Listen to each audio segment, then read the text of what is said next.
Hello and welcome to Property Mastermind Podcast, episode 171.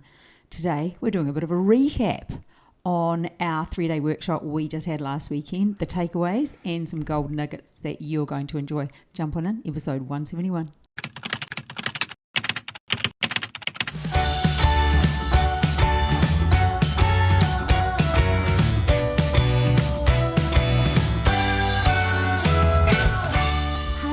And welcome to episode 171. We're excited to bring you this episode this week. We are talking about the takeaways from our 3-day property development workshop. And as usual, Bob will have lots of amazing nuggets to share with you. But before we kick into it, we're going to give away the book. This week, the book, the Property Millionaires Exposed book, goes to /Antics, the book's in the post to you. You're going to love going to page 120, especially after you attended the workshop. And I know somebody else I promised to send to from the workshop. I said I'll send it to you, and I can't remember. So I'll have to rack my brain and find out who you were. Anyway, before we jump into the episode, Bob, what's your tip for the week? It's a tip I might have said before. What? Don't trust the weather apps. We went fishing the other day. We did. Didn't we? And we did well. Ooh, gee. There was a fish there that pretty much betted you. Yeah, it was too big for me to bring up. I gave up, and I am so not a giver-upper. I'm heartbroken that I gave up on something. Fish was bigger than you. Yeah. Anyway, but we did go further out after that, and the wind came up. It wasn't supposed to come up like it did, and we had a very bumpy ride home for about an hour, didn't we? Yeah, it wasn't much chop that trip home. It was a big chop. Yeah, it was a big chop, exactly. But, yeah, you're correct. Don't trust the weather app because it was supposed to get better. It was, and it got worse. Yeah. Oh, well. We did have a full esky and a half. Phenomenal haul. I caught my first black okra. Is that what it's called? Cobia. A cobia. Why did I say okra? Yeah, I caught my first cobia, and I caught my first huge, what was the other thing? Oh, that big cod. But there was the other thing I caught that was big as well. Oh, you got a amberjack? Yeah, some amberjack. Yeah, and yellowtail kingies. Yeah, crazy. That cod, we got a photo. It's a bit of a, oh no, people might love fish too much. Yeah, but not everyone. It's a big photo. It's huge. The head was bigger than Bob's head on the fish. Yeah. With its mouth closed. When they have their mouth open, it's even bigger. It's crazy. Anyway, enough fishing talk. But it was fun. Was. Yeah, and it was it was actually one of Bob's birthday presents from me. Oh, one? I thought it was it. No. Oh, I got more coming. Yeah, I bought him a fishing charter, and then they brought it forward. So it was quite timely after the 3-day workshop, and he said, do you want to go Tuesday? And I said, yes. And because the fishing app said, the weather app said it was going to be good. But yeah, that was one of Bob's fishing birthday presents from me. Stay tuned for the rest of the presents. Oh yeah, there's more to come. I'm all about celebrating everything, and especially celebrating birthdays. They're great fun. Anyway, Bob, let's talk about the workshop. Oh, the workshop. I'm still like amped up after it. Hey? Yeah, we had an amazing 3-day workshop, and those of you that were there will just go, yep, exactly. It was so cool. I'll pop a few voice testimonials in here, actually, maybe, if I can get them to the editor. She might put them in. So, Bob, we haven't really structured this. We just thought we'd talk about some takeaways that people had from our workshop. So for those of you who don't know how we run it, we have a 3-day workshop, and it is full-on property development. We don't just bring in guest speakers to tell what they do, and it's not really just a sales fest from us. We actually teach property development for the whole 3 days, and it's a phenomenal event. Bob has done 80, how many? Yeah, about 80. About 80. So he's pretty good at it. We don't muck around. Timing's tight because there's a lot to get through. And, of course, it was recorded, so this one goes inside the bundle that we have available, that we actually sell with the online course. You get the next year's workshop, but you get a copy of this year's, which is... Oh, yeah. Yeah. That'll warm up. It will be amazing. Get you warmed up for the real one. Oh, yes. So we thought we'd just cover off on some takeaways that we knew people had and talk about the good stuff, really. It was all good. Yeah. From the accommodation to the room to the food. Yeah. Yep, all good. Fully catered. So let's talk about Bob. Yeah. I did print off some notes for me to throw at you. Day one, and we do say in our marketing for this event, you walk in an amateur and you leave feeling like an expert. And I do know that people leave feeling super hyped. So not just hyped, because some places do like pump you up and hype you up.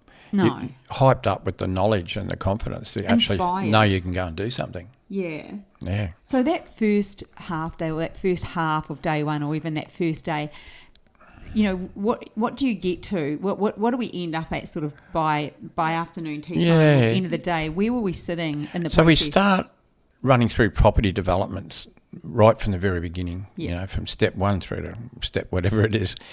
So first up, you know, we talk about the team, you know, putting the property development team together, who they are, how to find them, you know, the importance of having a really good team. And that's so critical. I always say that the team is my key to success. Yeah. And the team, we're talking about people, you know, lawyers, accountants, of course, but also, you know, architects, town planners, those sorts of people, engineers that help us, the smart people that go to uni, they get degrees, they go out in the marketplace, they work, and we hire them. Which is great. Yeah, they do all the smart stuff, and then we just direct them how we want them to be. So, Bob. So we went through, we went through teams. Then we talked about finding sites. Yeah. How we go about finding a site. What is a site? What are we looking for? What sort of project do we want to do? Where do we want to look? Do you know what's interesting? And it's probably an ideal time to bring this up. I have been getting phone calls from people saying, "Do you have that site finding thing?" The magic silver bullet. And I think I might scare people a little bit, but I say there is no site finding thing. You are the site finding thing. If there was an AI tool that could give you the exact site and do your feasibility, and you would know everything about it, there would be no sites left. So, no. You know, we teach how to do that, and it's so important that people understand that you've just got to do the work. Hey, Bob. Yeah, there's a lot of tools we use. Heaps of tools. Lots of tools we use. But there's not one tool that will do it for you. No, I've seen some very expensive other tools that, you know, supposed to, you know, cook for you, wash your car, and find a site and read a town plan and design it. It just doesn't work. Yeah, it gives you a bit of a rough idea, but like you need a lot more than that. Yeah, still got to do the stuff. So we go through that, the finding the site. So good, really accelerated my knowledge over really 3 days. It's been great. Yeah, highly recommend it. I'm a newbie, so yeah, been really worthwhile. What do you think people, you know, by the end of day one, where were we by the end of day one? Yeah, so we've covered finding a site. We've talked about, you know, getting, say, development approval, those sorts of things. So we worked our way through, sort of a third of the way. And so people are starting to understand due diligence. Yeah. How, you know, the sort of things you have to look for. Make sure, you know, you get service connections, the zoning, all those sorts of things that you've got to tick the box. So we've got our, you know, we have various tick sheets and checklists, flow charts, that sort of thing as well to help you work your way through all that stuff. So I've worked, you know, I've done it from up the front, how to do those sorts of things, particularly due diligence. And we also get on day one feasibility, which is really important, number crunching, because that's what it is. And the importance of not getting emotional about doing a feasibility, about doing your numbers. And you pull up the feasibility calculator and go through how to do that, how to use it. And that's actually a lot of feedback, because at the end of day one, we all go straight to the refreshment centre downstairs. You have a drink, don't have a drink, we don't care. But what we do care is that you do go, because it's important that you network. And there were plenty of people there alone.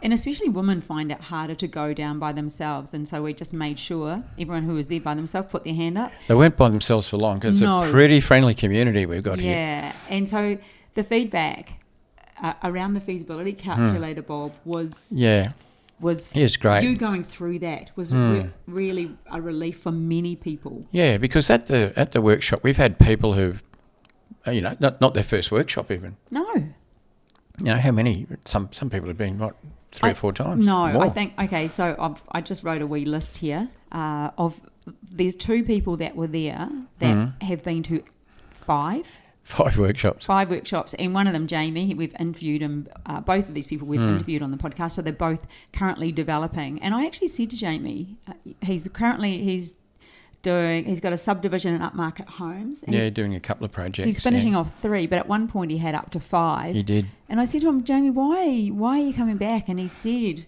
it's the motivation, it's the energy, it's the connection, it's the feeling Get back in the re-inspired. community. Yeah. Yeah. And he said he's actually watched our online course 5 times. And this guy's no silly man. He's a very talented pilot, but he is fully into property development, and 5 times. Yeah. This is our 3rd time being a repeat offender, yeah. It gives us a motivation. You work for a whole year and you might be up, you might be down. You come here, you talk to people, you listen to you and Bob, and you just get motivated to go back. I'll be going back and doing physios to find something else. Just so people understand, in our bundle is the live 3-day workshop and the online course. Once you've been and you're sort of part of the community, having done that, you can come back. We call them a repeat offender. We do, yeah. People that can come back at a highly reduced price, very discounted price. Yeah. Yep. And then also Kyle, who we refer to as the accidental developer. So he was on episode about 3 ago, and he's getting through to the end of his 13-lot subdivision, and totally sold the whole thing out. Hasn't even started to build it. Totally sold out. Yes, and he's pretty excited about that. And I asked him, and gosh, when he first came along, he was so shy and timid. Now he's kind of like one of the main guys. One of the senior members. He's a great part of our community, Kyle, and the accidental developer. Yeah, so people really loved it when I went through like a real development on the feasibility calculator, because there were some people that have, as I said, been around 3 or 4 times. People there that had developed previously, part of our community, and some new people who haven't, only recently joined. So going through the feasibility calculator again, it's a great tool. Yeah. You'll never pay too much for a site once you learn how to use that.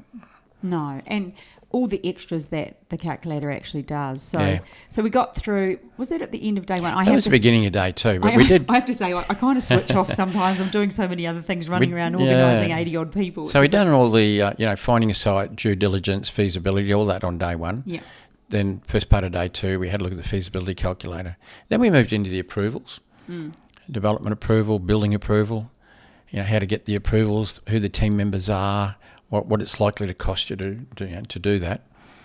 And then we moved on to finance, one of my favourite subjects. We did. And we also stop at the end of each section and there's question time, so anyone can ask any questions, which was... great questions, eh?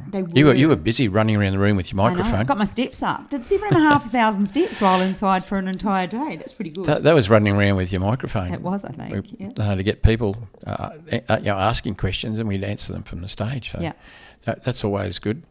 Day 2, so we got to, sorry, you said it was... approvals. And finance. Yeah, move on to finance, get a big session on finance.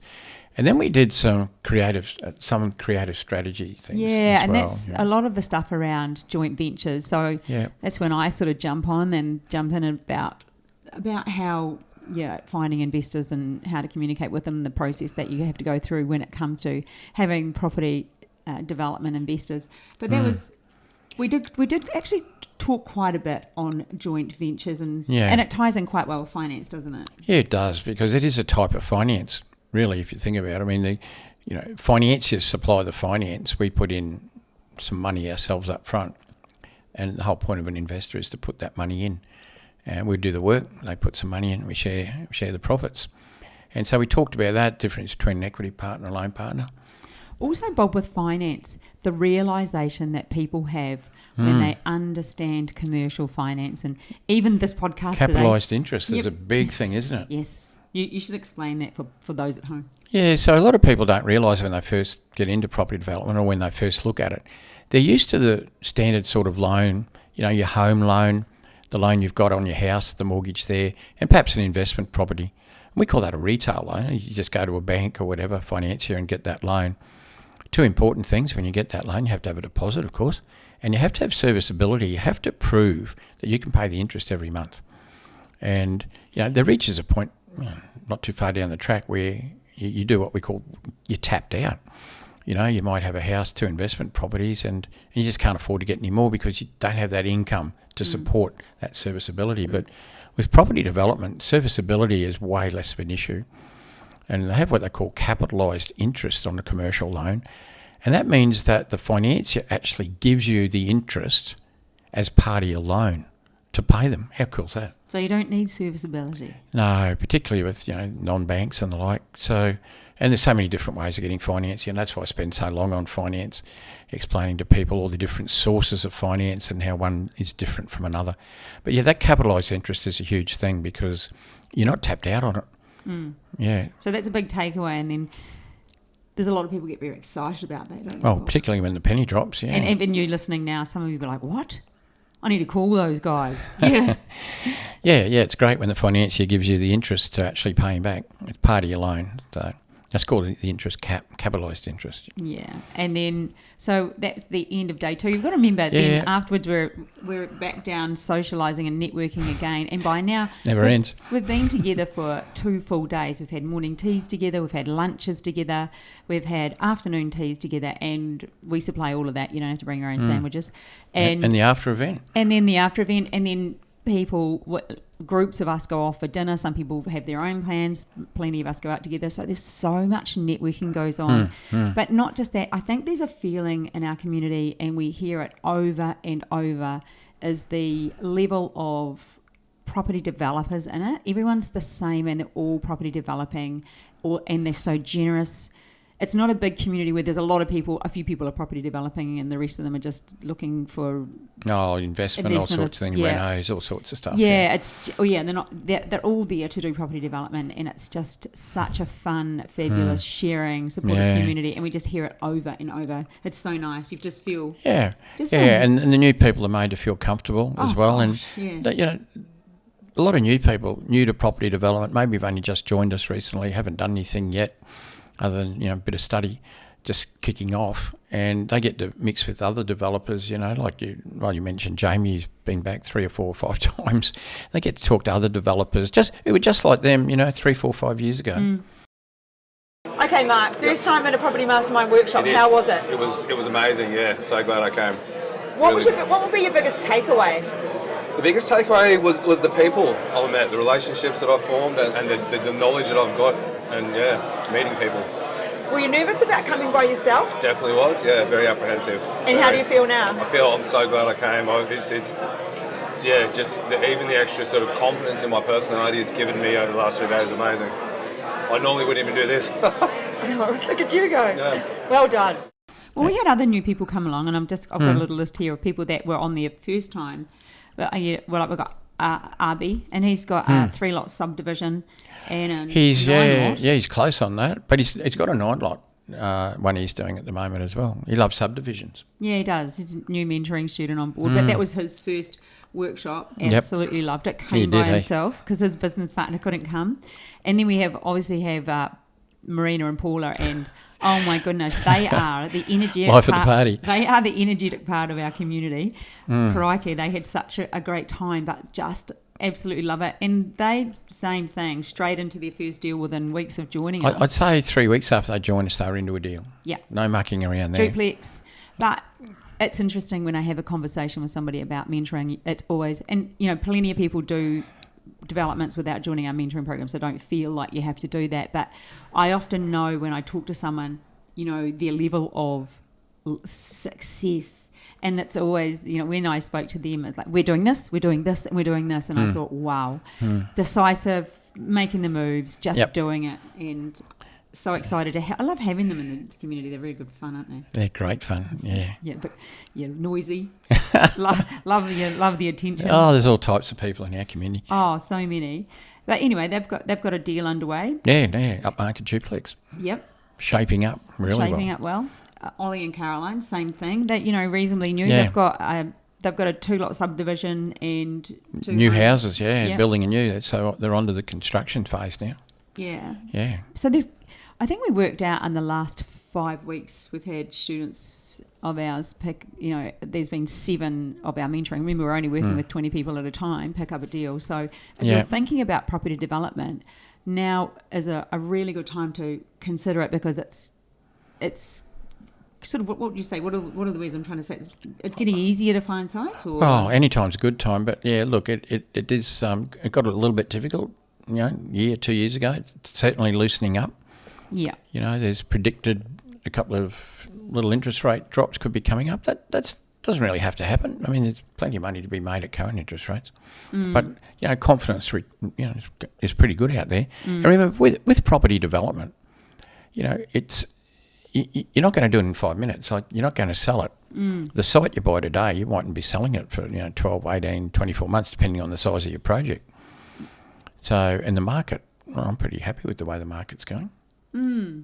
So that's the end of day 2. So, and we then head into day 3 by now. So I run around sort of with a like a noisy bell hooter thing at the end of the breaks to get people in. All they want to do is talk in the morning and afternoon teas. Yeah, it's hard to get them back. So I'm chasing them around. And day 1 they're really on their best behaviour, and day 2 they're pretty good. But by day 3, it's like herding cats. They just want to keep talking. They've made a lot of friends. They're really right into it. Hey, yeah. We spoke to people today, and they just said the friends we've made at the joint venture workshop we had in July, which was a one-off, and then our standard property development workshop. 3-day one we just had. Yeah, they just said they've got new friends now, and so getting people back into the room is a bit hard. It is. Yep.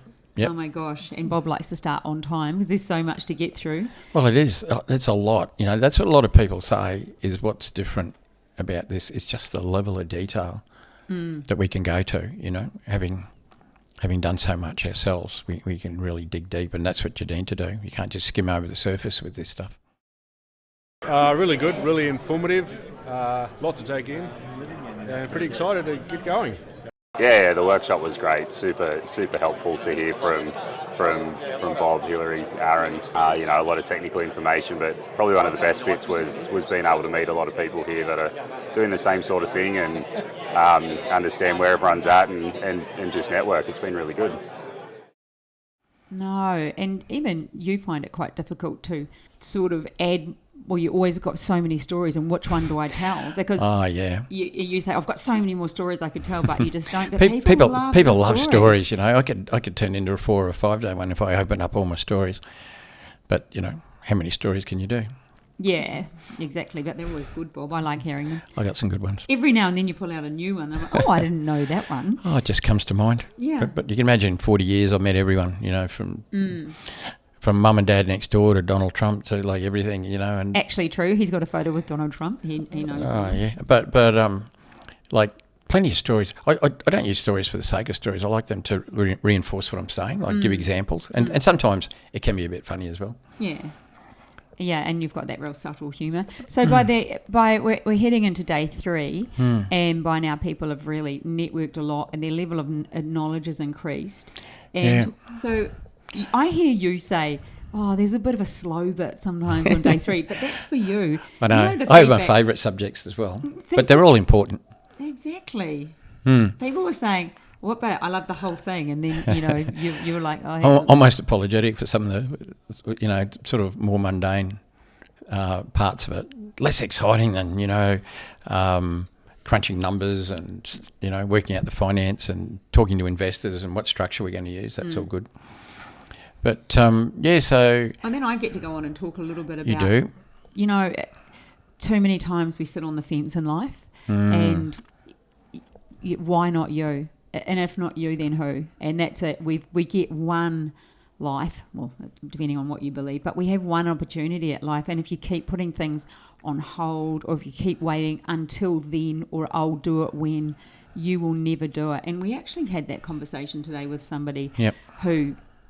was having a discussion with us about, whether he's going to join the mentoring program. And we just know if somebody's going to join or they're not. If they don't, they never will, barely, will they? No. You just got to do it. If you want to do property development, don't wait until you are a certain wealth, a certain weight, a certain whatever. Just decide and do, hey? Decide to do it and do it. And, we carry people through as well. So, but you got to want to do it. Yeah, exactly. And we'll meet you halfway. You want to do it, step up. We'll help you do it. That's what we do here. Yeah. So it's just... If you're on the fence, no, I don't go grabbing people off the fence. No, you've got to really want to do it. But I think that's where when I get to speak about that, Bob, it's just that reminder to people that... Yeah, it's a wake-up call for a lot of people when you do your sessions. Well, for sure. And just another conversation we had since then with somebody who was going to sign up in 2016, and Bob said no, because we do say no to some people if they want to do mentoring. But anyway, they went away and joined somebody else's thing, and then now they went backwards and regret it and had a bad experience. But Bob meant no, not right now, because in a couple of years they weren't quite ready, and you have to be also ready, and you've got to commit. Yeah. Yep, all of that. Yeah. So that's Anyway, kind of it's done the exciting circle. when we see, and I've got a list here, Bob, of just other people. You know, the Zoddies, how Elaine and Pat, how well they've got. Where are they sitting right now? Well, they've got a site which they've worked hard to get a DA. There's a good uplift in that. They're looking at moving that site because they've also got another deal. Right, so they're going to flick that one off for the DA. Yep. Works well, and they've got a new one, Yep. which looks really good as well. And they'll just want to concentrate on that one now. But they'll do that one. They'll go all the way on that one for sure. And then we've got Ravi negotiating JV. Yeah, well, that's great. Yeah, we talked about how to do a joint venture with the landowner, and he's into one. He's doing at the negotiation stage, of course. Not totally locked away, but he's good. He knows what he's doing. He'll get there. We've talked about JVs with landowners before. For those of you who don't really understand them, it's where the landowner has the land and the joint venture is you do the development, and then You do the development for them, basically. Yeah, for them, and they share in the profit as well as get what they would have got if they sold their land. So they get their land value plus a good chunk of the profits. Yeah, and in some cases they might just want to move back into one of the newer places, or and all sorts of ways to do that. So they're kind of exciting. I've never done a JV with a landowner, Bob. It's something I'd quite like to do. Or have I? Hang on. Well, you might be very shortly because we're working on a couple. Oh, really? Yeah. Are we? Yes. See, sometimes I find out stuff on podcasts. In fact, I found out something at the workshop. Bob stood at the front and started talking about this thing we're doing, and I'm like, I didn't know about that one quite yet. Well, there you go. There's a conversation for you and I to have over dinner tonight, Bob. Okay. Next Perfect. JV with a landowner coming up. So, and then we got on day 3, we were talking about how to find builders, how to get good builders, how to check builders out, and how to tender for builders. We did that. Then we moved on to building contracts, which is pretty important as well. Did that. Aaron did some of that session as well, and then sort of worked our way through what happens after construction, how we work our way through to getting the titles and ultimately the settlement. So that was day 3. And then we went back and finished off the day with some more creative strategies, because I love to finish with, some creative stuff. Joint ventures with equity partners and the like. So, full 3 days. It is a full 3 days, and I think that the biggest takeaway for most people, and I probably should have got a few more testimonials, just didn't get around to it. So busy. I know. But I think the biggest takeaway is the detail, the amount of information, and the way you make it sound simple, Bob. Yeah. Yeah, it sounds very simple. Yeah. Property development made easy. Yeah. It doesn't have to be hard. It doesn't have to be complex. But you do have to follow the bouncing ball. Yeah. Yeah. There's a plan you have to follow. Yeah. Don't deviate. And you've broken it right down into absolutely everything. So it is a full 3 days of amazing stuff. So that's kind of the breakdown. Yeah, it is. How do you think most people left? I think people left happy that certainly that they came. They left happy that they met a lot of people, some new friends, potential joint venture partners, and confident. Yes. Particularly from the sessions that you ran. I think they're great, because we all know that property development isn't just all the knowledge you carry in your head. In fact, no, success in any endeavour isn't just what you know. No. It's good if you know it, and you'll need to know it, but there's a lot more, as we know. I mean, that's what makes you so valuable in our business and in our mentoring program. I do think, though, Bob, the fact that you've broken it down into such small parts, really simply, I think that makes it... People can see there's an order to it. There's a sequential order. There's a blueprint. There's a plan to follow. Yeah. You know, you can't just try and reverse engineering other people's stuff and, you know, try and grab bits and pieces from the internet and think you can put the jigsaw together. Way too many pieces missing. And even the likes of the people that came back, they said they still plug holes. You know, they still find bits that they just get a little bit of, apart from being re-energised and excited about property development again, they feel that they, didn't quite know that bit. Well, you can see the light bulbs coming on, you know, when you're up front like a lot of the time I was, and looking out there, and all of a sudden you can see, you can pretty well pick it up. Oh, that's something new. I didn't know that, or I'd forgotten about that. Yes, it's a reminder. I had a similar experience just in the last couple of days because I'm signed up to a different type of mentoring program, not about property development. And I went to an event on Wednesday, and at the event it was the same people, so I had a full day with them. And then on Thursday I had my mentoring call where they went over the information again, and even though I'd heard it the day before, a lot of it, I liked it. And there is a saying, the best thing you can learn is something you already know. Because if you get too many things that are brand new, it can feel a bit scary, and your brain won't retain it. A bit overwhelming. So the fact that I had that stuff, and even though a lot of it was obvious and some of it I knew already, hearing it for the second time today, reinforces it. Oh my goodness, I felt so confident when I got off my call. I know you were. I was 2 hours on a session. Your feet weren't touching the ground for about an hour. But it's just that reminder that, and I think that's a really good thing to remember, that the best thing you can learn is something you know a little bit about. Not necessarily everything, but it's actually okay to have a really good idea on something because it just plugs the holes and it gives you confidence. Yeah, well, right. Even these people that have come back, you know, the re-offenders 3, 4, 5 times. Oh, how many re-offenders were there? There was, good sprinkling. Yeah. They love coming back. Well, there was 83 people were there. Would you say the repeaters would have been 35 people? Maybe 40? Maybe more. I don't know. I would have thought about 30. Maybe 30? Yeah. People repeating. But, you know, somewhere around that. Who knows? Yeah. So that's fabulous. Yeah. Well, Bob, I think that we've unpacked the workshop enough for the week. And hopefully you listening think, okay, that's great. Good to hear. And maybe we'll see you at one of our next workshops. Yeah, we can hang out. Yeah, where we can hang out. All right, well, we hope you have a fabulous day, week, evening, or whatever it is. Keep on property developing. Keep on deciding if it's your future. Don't muck around. Get into it. And we'll catch you again next week. Bye for now. Bye now.